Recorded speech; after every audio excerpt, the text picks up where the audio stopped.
Jovens, crianças, para serem usados pelo Senhor Jesus nesse tempo, nessa geração.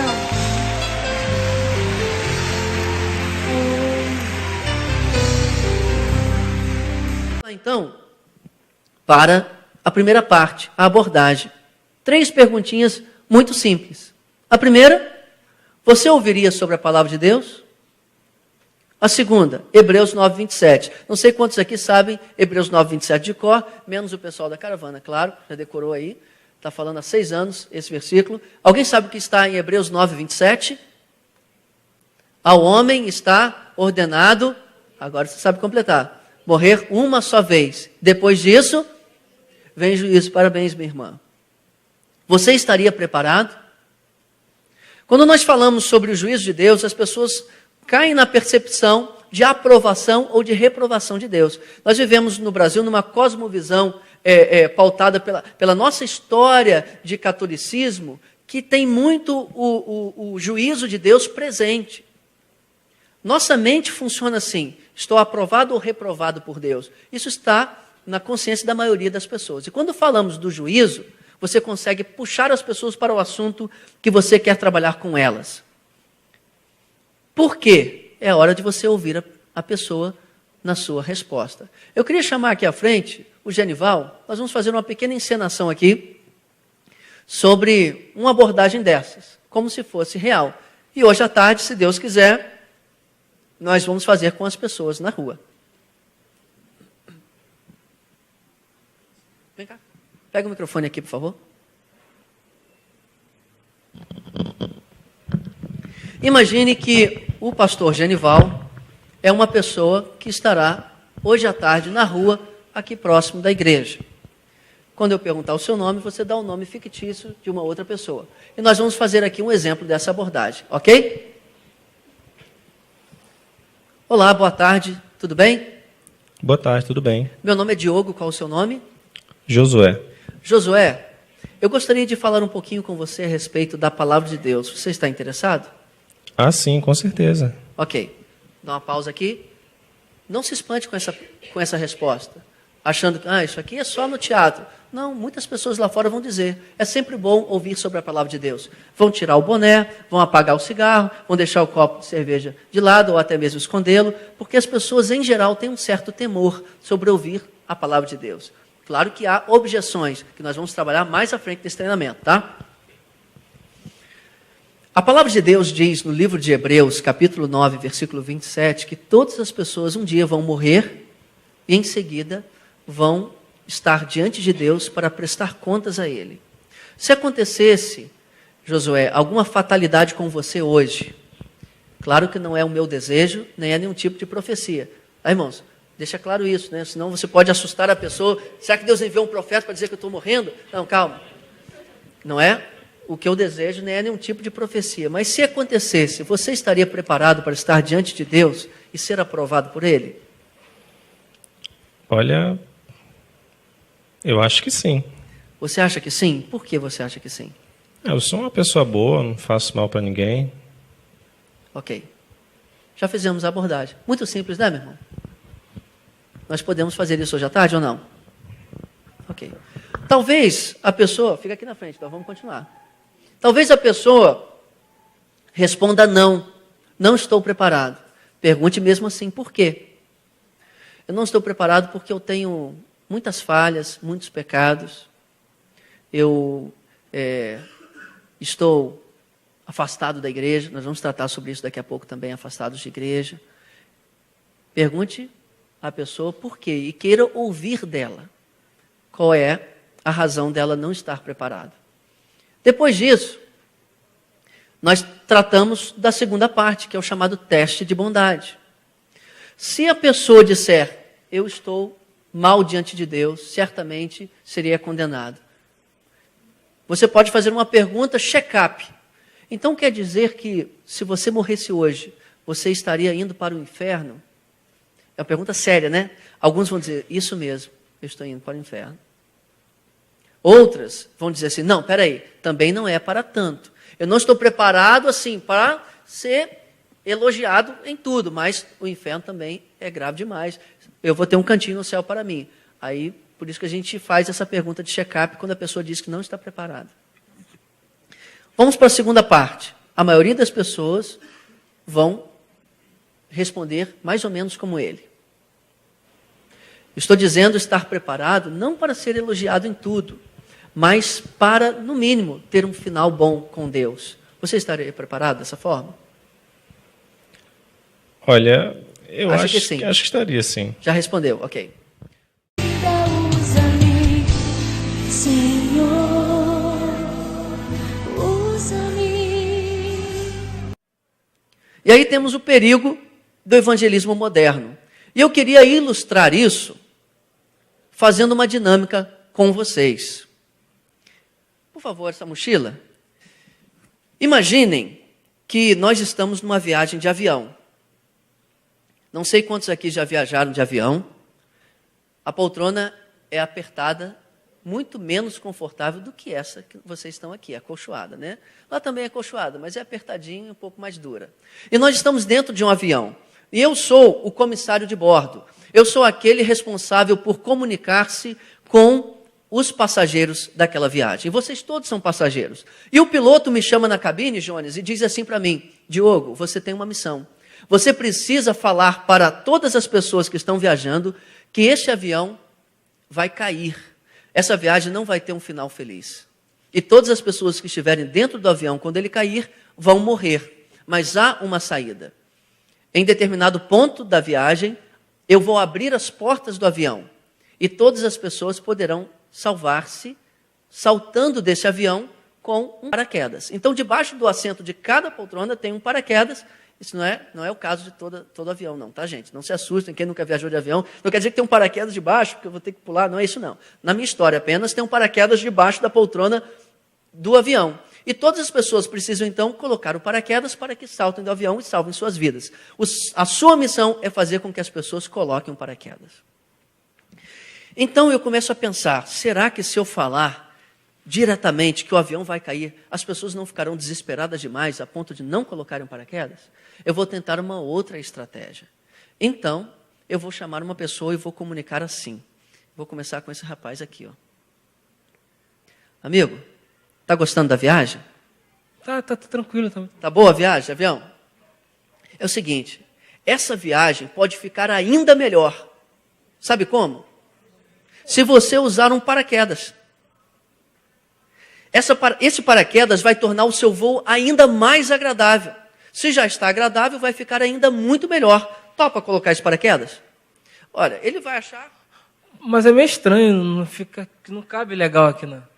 Não tem problema, mas ele vai tornar o seu voo ainda melhor. Experimente que você vai ver. Aí ele vai colocar o paraquedas, certo? Um pouco desconfiado. E as pessoas vão olhar para ele assim como vocês estão olhando. Ele deve ser um louco de usar um paraquedas dentro de um avião. Aí ele coloca o paraquedas, não se ajusta muito bem, e ele começa já a desconfiar. Será que o comissário de bordo me falou a verdade? As pessoas estão olhando para ele, achando graça do que ele está fazendo, e o paraquedas não se ajusta muito bem. A viagem não se torna mais agradável. E aí, a tendência dele é fazer o quê? É tirar o paraquedas e devolver. Não deu certo, né? E aí depois vai ser muito mais difícil convencê-lo a usar o paraquedas de novo. Concordam ou não? Isso é o que nós fazemos quando pregamos o Evangelho apenas sob a proposta da melhoria de vida. Venha a Cristo porque a sua vida será melhor. Venha a Cristo porque Ele fará isso, isso, isso e aquilo por você. É claro que Cristo nos dá a paz e a alegria que nós não temos sem Ele. Mas, se as pessoas não forem até Cristo pelo motivo correto, por se arrependerem e confiarem nele para terem a vida eterna, é muito provável que você estará apenas produzindo um falso convertido, que acabará se desviando mais tarde. Existem muitos fatores pelos quais as pessoas se desviam. E um dos fatores é esse, que nós pregamos apenas um evangelho com a proposta de tornar a vida melhor. E quando isso não acontece, as pessoas se afastam. Mas eu vou tentar de novo com outra pessoa. Deixa eu ver aqui, vou tentar com esse jovem aqui. Tudo bem? Tudo bem. Está gostando da viagem? Show de bola. Show de bola, que bom. Mas eu tenho uma notícia que não é muito boa para você. Eu vou te dar uma má notícia, mas depois eu vou te dar uma boa notícia, tá? A má notícia é que este voo não vai ter o final feliz que você está esperando. Infelizmente, este avião, ele vai cair. E todas as pessoas que estiverem dentro dele vão morrer. Isso é uma péssima notícia, não é? É. Mas eu tenho uma boa notícia também.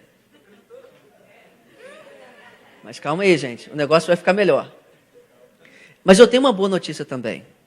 Você tem a chance de salvar a sua vida. Porque em determinado ponto da viagem, as portas do avião se abrirão e você vai poder saltar deste avião salvando a sua vida. Mas deixa eu te fazer uma pergunta. Você sabe voar? Não. Então você vai precisar de uma coisa que eu vou te dar.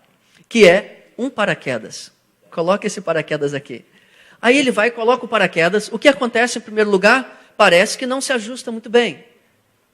Eu não sei quantos aqui se converteram depois da juventude. Eu fui criado na igreja, não tive muito bem essa questão da minha família me rejeitar por eu ter me tornado um cristão. Mas muitos aqui eu sei que poderiam dar a experiência de que quando se converteram, houve provação e lutas.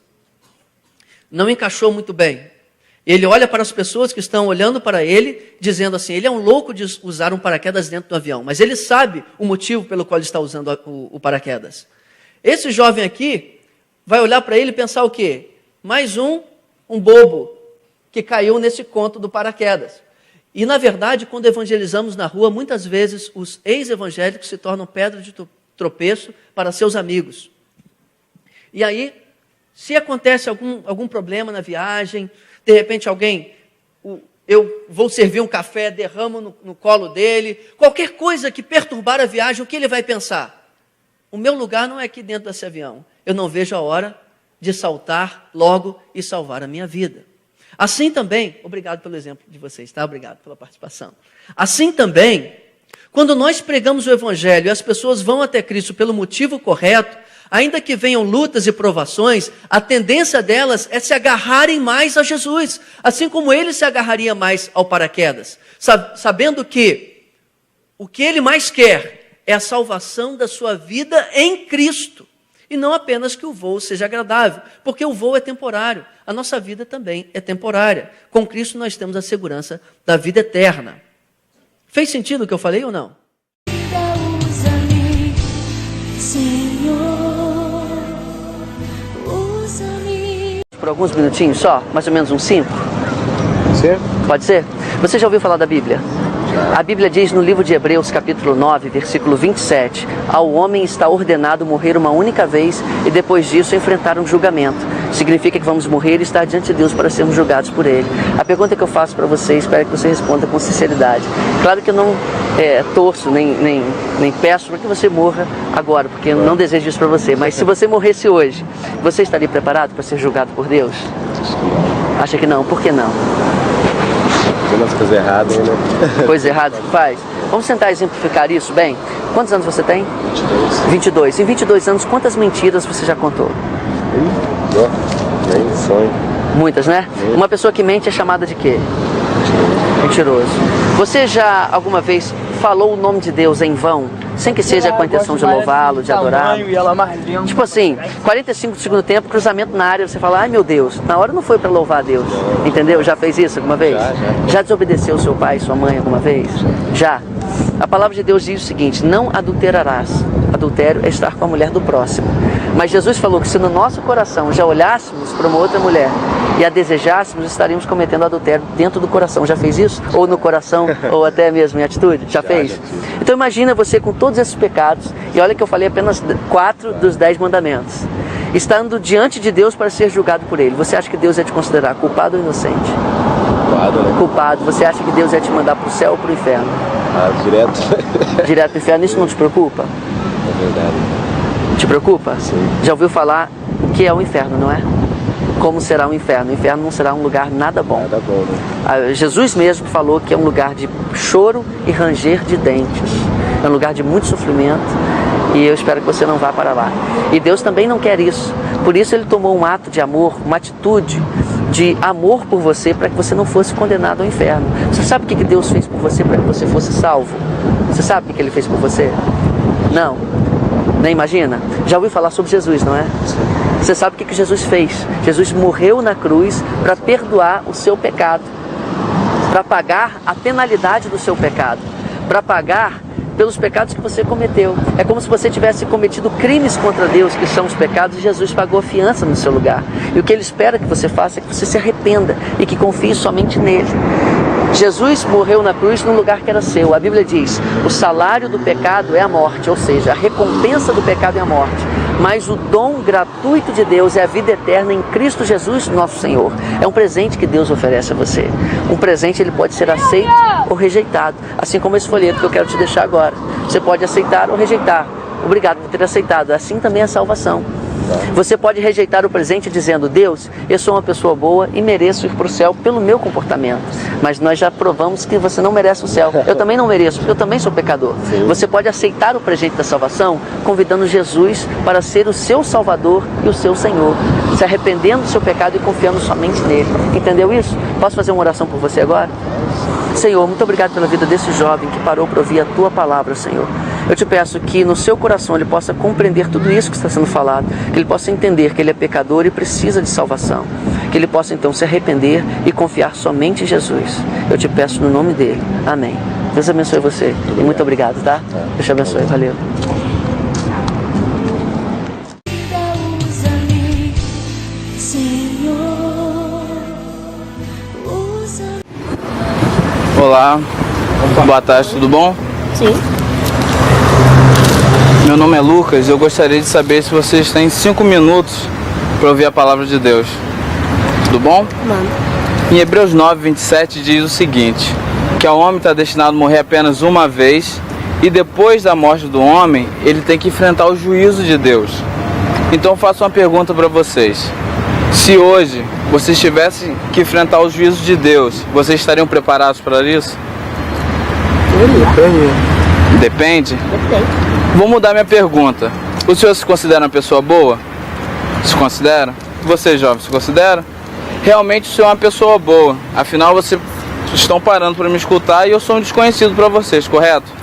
Mas será que vocês são pessoas boas, segundo o padrão de Deus? Ele tem que dar esse... Não sabe, né? Eu posso fazer um teste com vocês, segundo os 10 mandamentos, que é o padrão moral de Deus, para ver se realmente sou uma pessoa boa e se você, jovem, também é? Pode? A Bíblia diz que nós não devemos mentir. Esse é um dos mandamentos de Deus. O senhor já mentiu alguma vez? Já mentiu? E você, jovem, já mentiu? Eu também já menti. Se nós falássemos que nunca mentiu, estaríamos contando outra mentira. O senhor já desobedeceu o seu pai ou sua mãe? Com certeza. Já. E você, jovem, também? A Bíblia diz que nós devemos honrar o nosso pai e a nossa mãe. Alguma vez o senhor já furtou? Nunca furtou. Geralmente quando nós perguntamos isso às pessoas, elas logo veem a imagem de alguém com uma arma assaltando alguma casa, algum comércio. Não. Mas não é só isso. O senhor já tem algum CD ou DVD em casa pirata? Ou já escutou? Sim. Já. Você tem? O senhor tem a noção que isso é errado? Sim. Isso é errado, porque nós estamos roubando o direito autoral do cantor ou do estúdio de filme. Então, vamos lá. O senhor admitiu que já mentiu, que já furtou, considerando que ter um DVD em casa ou um CD é furtar. E também disse que já desobedeceu os pais. Então, segundo os padrões morais de Deus, Então, pessoa... o senhor acha que Deus vai te julgar bom ou mal, culpado ou inocente? Não, mas aí não vai ter ninguém, porque todo mundo todo mundo já pecou alguma vez na vida, então na verdade, então Deus não vai perdoar ninguém. Com certeza, porque a Bíblia diz em Romanos que todos os pecados estão destituídos da glória de Deus. Então nós compreendemos o seguinte, que todo homem é pecador e se estivesse diante de Deus, ele ia julgar culpado. E se o homem é culpado, ele vai para o céu ou para o inferno? E vai ser, então todos nós vamos para o inferno. Todos nós vamos para o inferno. Realmente, todo homem merece para o inferno. Mas o senhor sabe o que Jesus Cristo fez para que você não fosse para o inferno? Você sabe, jovem? A Bíblia diz em João 3,16 que Deus amou o mundo de tal maneira que Ele entregou o seu único Filho para todo aquele que nele crê não pereça, mas tenha vida eterna. O senhor compreende isso? Claro. Que Jesus Cristo pagou o preço pelos nossos erros, pelos nossos pecados, para morrer por mim e por você. O senhor sabe o que ele pede para que você obtenha salvação?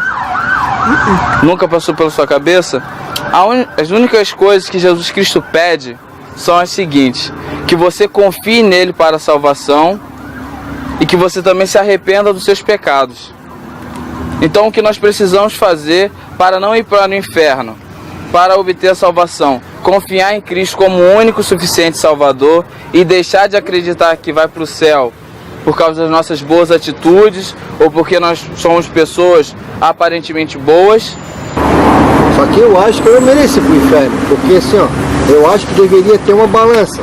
A pessoa faz mais, porque assim, ó, na verdade tu faz tantas coisas boas durante a tua vida, tu errou uma vez, então pô, tu vai porque tu errou aquilo ali, ou por aquele julgamento dele, quer te botar no inferno, eu acho errado. Agora assim, eu acho que certo seria uma pessoa que errou mais, tá numa balança, durante a tua vida, tu errou mais, ou tu fez mais coisa ruim, porque coisa boa, tu deveria ir pro inferno. Porque daí tu tá levando para um caminho errado. Tá indo para um caminho que tu sabe que tu tá sendo uma pessoa ruim. Agora assim, ó, por causa de uma ou outra coisa... Mas o que acontece é que a Bíblia diz que não depende se nós descumprimos 10 mandamentos ou apenas um. A Bíblia diz que descumprindo apenas um dos mandamentos, nós já somos passivos de condenação. Essa é a lei de Deus. Não entendi isso. Deus diz isso. Porque nós não podemos trazer os nossos conceitos do que consideramos justiça para aplicar em Deus. Porque somente Deus é justo e somente Ele sabe realmente o que fazer com o homem. Então, segundo as leis dele, nós estaremos condenados. Mas Cristo, como eu já disse para o Senhor, veio, morreu, pagou o preço por nós. E é necessário que tenhamos fé nele e nos arrependamos do nosso pecado. Usa-me, Senhor, usa-me. Uma pergunta, a senhora ouviria sobre a palavra de Deus alguns minutinhos? Sim. A palavra de Deus nos diz no livro de Hebreus 9:27 que ao homem está ordenado morrer uma única vez e depois disso enfrentar o julgamento. Significa que todos nós um dia vamos morrer e em seguida vamos estar diante de Deus para sermos julgados por Ele. E a pergunta que eu faço para a senhora, se acontecesse uma fatalidade com a senhora, não é meu desejo, nem é nenhum tipo de profecia, mas se acontecesse, a senhora estaria preparada para estar diante de Deus, ser julgada por Ele e ter um final bom, ir para o céu? Eu acho que não, porque nós somos ser humano e temos falhas. Então a senhora está me dizendo que se a senhora morrer, iria para o inferno, é isso? É difícil falar isso, né? Mas analisando pelas coisas, sim. Porque para ir para o céu teria que ser muito santo. Para ir para o céu a senhora deveria ser muito santo. Tem que ser santo, tem que ser correto, né? E o que luta com isso? Entendi. Então, o que uma pessoa precisa fazer para ser salva, na sua opinião? Fazer tudo aquilo que agrada o Senhor e fazer a vontade dele. Entendi. Então, olha só, isso é muito bom. Agradar ao Senhor e fazer a vontade dele. Mas nós somos muito falhos. Eu, por exemplo, estou falando da palavra de Deus com a senhora, mas também sou falho. Nós pecamos em palavras, ações, pensamentos. Pensamentos são difíceis de controlar. Ingratidão. Omissão, poderíamos ajudar mais o próximo do que ajudamos. Então, onde que está a nossa esperança? Não há esperança para nós? Sempre há esperança. Então, onde que depende está? De cada uma, depende de cada um e a esperança no Senhor. A esperança no Senhor. Então, eu queria fazer mais uma pergunta. A senhora sabe o que Deus fez por nós para que nós, mesmo pecadores, pudéssemos ser salvos? Entregou a sua vida, né? Ele entregou a sua vida na cruz por nós. Exatamente. Foi por justos ou foi por pecadores? Foi por pecadores. Então, a justificação proporcionada por Jesus na cruz é justamente para pecadores como nós. Se nós pudéssemos ser santos o suficiente para merecermos a salvação, Ele não precisaria ter morrido por nós. A Bíblia diz: pela graça sois salvos, por meio da fé. Isso não vem de vós, não vem das obras, para que ninguém se glorie. A salvação é um dom que Deus oferece para pecadores como nós. Se nós olharmos pelo nosso comportamento, nós não mereceremos a salvação nunca. É isso que eu pensei. Nunca. Então nós nunca teremos esperança. Mas realmente, se nós colocarmos a nossa esperança no nosso comportamento, nós estaremos perdidos para sempre. Mas nós podemos ter esperança, desde que nós coloquemos essa esperança em Jesus. Porque Ele foi crucificado em nosso lugar para pagar o preço dos pecados que nós cometemos e que nós ainda vamos cometer. A Bíblia diz, porque Deus amou o mundo de tal maneira que deu o seu único Filho, para que todo aquele que nele crer, não é todo aquele que for bom o suficiente, não, é todo aquele que nele crer, não pereça, mas tenha a vida eterna. Então, a palavra que eu queria deixar para a senhora é a seguinte: no início da conversa, parece que a senhora estava mais que depositando a esperança no seu comportamento. Tipo, eu sei que eu não estou ok diante de Deus, mas preciso progredir em santidade até fazer por merecer ir para o céu. Isso é um caminho muito arriscado, porque é um caminho de confiar no próprio comportamento. Nós precisamos nos arrepender e confiar em Jesus. Ele disse, eu sou o caminho, a verdade e a vida, ninguém vem ao Pai a não ser por mim. Muito obrigado por essa conversa. Senhor, usa-me, sonda-me, quebranta-me, transforma.